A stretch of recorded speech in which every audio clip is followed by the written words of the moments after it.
Hi, I am M. Roblin. I am about helping you seek out your potential, awaken to new possibility, zoom up, out from those problems, get a fresh perspective. Let's keep talking on this theme around calling it out. Calling out behavior that is not additive or constructive to building that inclusive culture that is so important.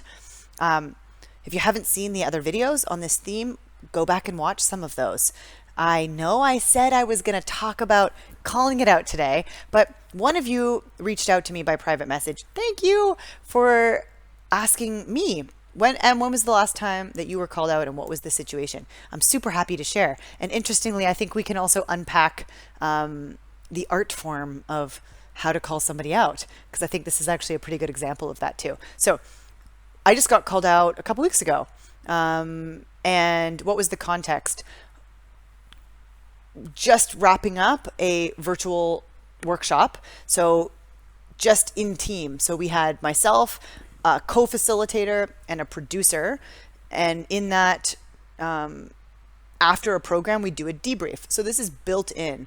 And how lovely that we build in this group reflection timely to review, okay, what landed with participants and what didn't, but also like as a team, what worked and what didn't, and how can we get better. This is an important process in facilitation and production to make sure we're constantly learning and getting better. And so it was in that debrief that my co-facilitator brought up a behavior that I had displayed in the workshop that wasn't sitting well. And so she said something like this. M, in the workshop, you said we a few times. We feel and we believe. And I think your intention in using the we was to be inclusive, actually, and like make sure in that moment that I was included as a co-facilitator in that discussion. And while I appreciate that, actually, like when you said we feel, and then you paused, because I guess I paused for a while. I can't remember what the last part of that statement was, but we feel, and then she's like, I didn't know where you were going with that. And like, we feel, like, how does she know how I feel? And do I even feel that way? So she said, actually, not that this even matters, that I hadn't actually gone into a place that really, where I had misrepresented her.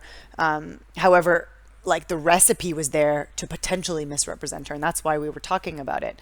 And she said, how about you use in that when you're talking about a feeling, like use I, and then ask me if you want to know what I feel. And it's like, yeah, what a great, okay, there, you want to know how to call it out with grace and ease. Okay, oh, there we go. That's a good example.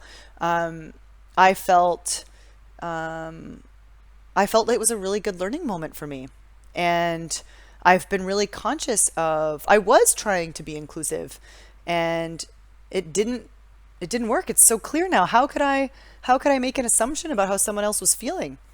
And actually since then I've noticed, not just with me, but with other people with a bit more awareness around this we and I dichotomy, is that sometimes we can be really inclusive, to like think about the we, but other times it might even impersonalize. Like you can almost stand behind a we and make it more of an impersonal statement, like we here at this organization feel, like it somehow can become a very impersonal statement in some ways, which isn't, yeah, it depends on the context, but it's really important to get it right. And especially with things like we believe or we feel, even I'm quite confident that we are aligned in our values or our thinking, much more inclusive to speak for myself and create that space for other people to contribute.